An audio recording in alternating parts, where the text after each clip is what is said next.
Tragedy is an odd thing. Everyone handles it differently. People love to say, if this happened, I'd do this, I'd do that, etc.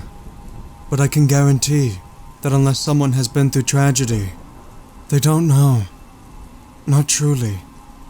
So when my best friend Ricky passed away from a mugging gone south, despite always being a go-getter who liked to believe I could get through anything, I found myself in my room moping every day away. The culprit has yet to be caught, which only makes things worse. Ricky deserved better than getting stabbed in the alley behind our complex.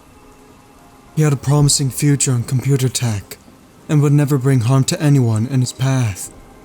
February 8th is a date forever etched into my mind. Sure, there'd come a day where I'd have to leave the apartment we shared, but I wasn't ready for that yet. We were best friends basically since we could walk. He was always a smart guy. I could ask him for advice on anything, and he'd have the words. I had no clue how I'd carry on, knowing I had no longer had him around. I know that sounds selfish. I was lucky to have a comfortable job that allowed me a 2-week paid leave to regain my bearings. I'm 20 by the way. Outside of work and home, I really didn't have much going on in life. All this is to say that my world crashed when all of this unfolded. Now, on to why I'm writing this. The first week after his passing, I didn't notice much. With the recent events, I now realize how much I had overlooked this as a tired imagination. It started with scratching on the walls. We lived in an apartment. This wouldn't be strange or uncommon. What made it strange was the fact that the scratching mostly came from the wall between mine and Ricky's room. I'll give a brief layout of the apartment for the sake of its importance. It was a second-story apartment in a 5-story building. It was on the far end of the hall with 8 other apartments on the floor. This meant it was a corner apartment. Upon entering, you would be in the living room, which was joined by the kitchen to the left and an open floor plan. On the side of the kitchen was a hallway with a bathroom to the left and our rooms to the right. Mine first, his second. Laundry was shared by everyone on the floor, in a room all the way on the other side of the building. Simple enough, right? The scratching couldn't come from another apartment, because my room didn't border any. This alone wouldn't raise any suspicions to me. I'd have to be crazy to assume it was a ghost or anything of that nature. Figuring it was either my imagination or the heater, I didn't think much of it. Each night for that first week, the scratching became more constant. By that 7th night, it took everything I had in me to fall asleep. I'm sure you all know how much harder trying to fall asleep makes falling asleep. This is where things took a major turn.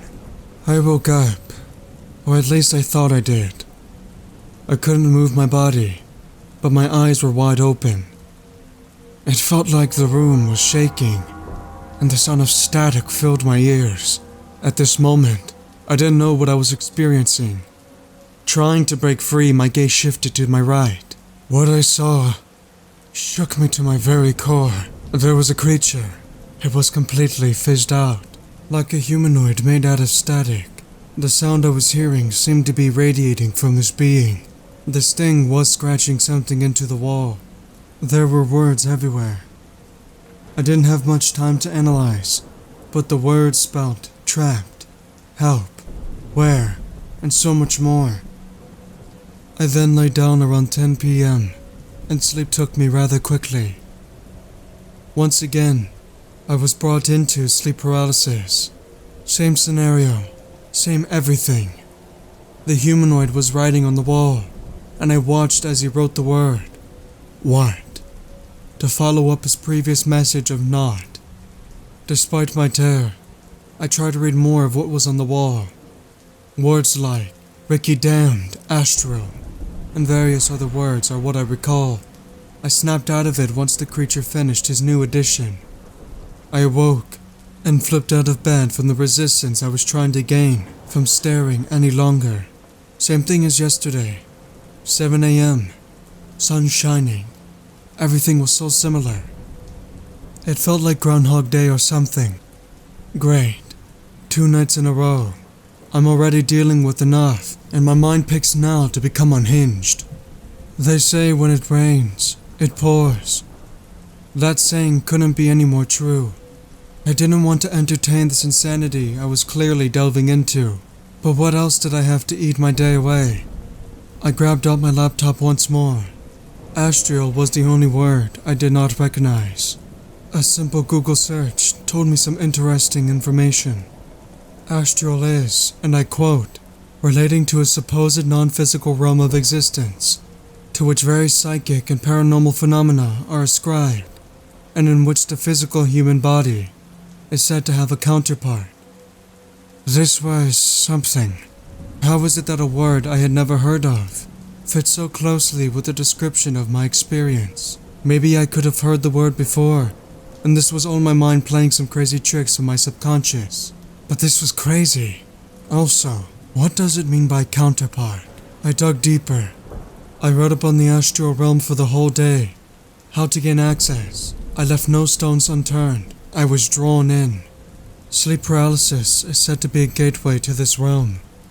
If I could stay calm and try to separate my soul from my physical being, I might be able to get answers from this demon.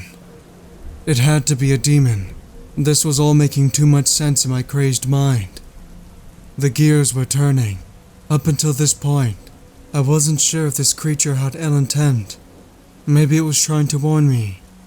A strong maybe, but with how my life was going right now, it was a risk I was willing to take. I went to bed at 10 p.m. again. It didn't take long to be in sleep paralysis, with the same scenario playing out for the 3rd time. It was etching a line going straight down when my vision gained focus. I remembered the steps. I calmed myself, tried lifting myself from my center. It seemed to be working, until I heard a noise. It was like the demon was surprised. It let out a shriek, high-pitched. Almost like it was excited. This made me lose focus and brought me back to square one. It continued writing the word it, and I awoke to, well, you get it by now. Damn it, I was so close. Once the adrenaline wore off, it hit me like a ton of bricks. This was for real. Something was happening here, and I wasn't crazy. Is it wrong to say I felt some relief? This was going to take some critical thinking. What if I fell asleep on the couch and attempted astral projection from there? This time, I laid down and fell asleep around 9 p.m. I awoke once again in sleep paralysis. Scanning my surroundings, the demon wasn't present, and neither was the static. I used the tactics I had read about and had nearly no problem exiting my body. This was unreal, almost like it was meant to happen. I crept towards my room. Standing outside the door, I heard frantic scratching. I knew what was on the other side. I went to open the door, but my hand went right through. I walked through the doorway. The demon turned towards me and put his arms up. Imagine making the C in YMCA. He wanted me to read the wall. The last word was seems. Not what it seems, I read out aloud. Nothing is. The demon spoke. This wasn't something I expected. What does that mean? I asked. It means exactly what it reads. Nothing is what it seems. Your world, it's shaped by things most will never see, the demon said. I didn't know how to respond. Part of me wondered if this was all a nightmare. Surely a demon would never present itself to me like this. The demon spoke again. You have a choice. I have been assigned to you. If I die, I return to hell, and later get assigned to someone else. Your negative energy has fed me sufficiently, but I ache for more. You can kill me, and I will leave. If you don't, I will haunt you forever. But understand, if you let me stay, I can work miracles. I will grant you one miracle of my choosing. We could be a team. But this decision is yours. Just remember, it's not what it seems. What do you mean by haunt me? I asked. No fun in ruining the surprise. All you have to do is place your hand in my chest and pull out my heart, and I will be gone, he said. I inched closer to him. What will happen? I asked, but he was done speaking. I didn't want to be haunted for life by this thing. Who knows how he'd torture me? I placed my hand in his chest. The grin on his face widened. I gripped only the solid mass I could find and pulled. I awoke the police sirens. Glancing out my window, I realized they were coming from the back alley. I ran outside to see what was going on. Ricky's body was surrounded by detectives. Date of death, 7 a.m., February 8th. One of them spoke. This couldn't be happening. Did I travel back in time? I pulled out my phone and confirmed. It was February 8th. I cried the same way I did nearly 2 weeks ago. I spoke to the officers on scene and went back to my apartment after countless questions. You see, I believe we all have demons, and if you kill yours, you'll have to live with yourself. Ricky was always a good friend, so close that an entity would use him to get me. The demon must have assumed I'd take his offer of a miracle. I didn't know, and now my best friend is still dead. The deal with the demon presented was rotten from the beginning. Not what it seems. Demons are tricky.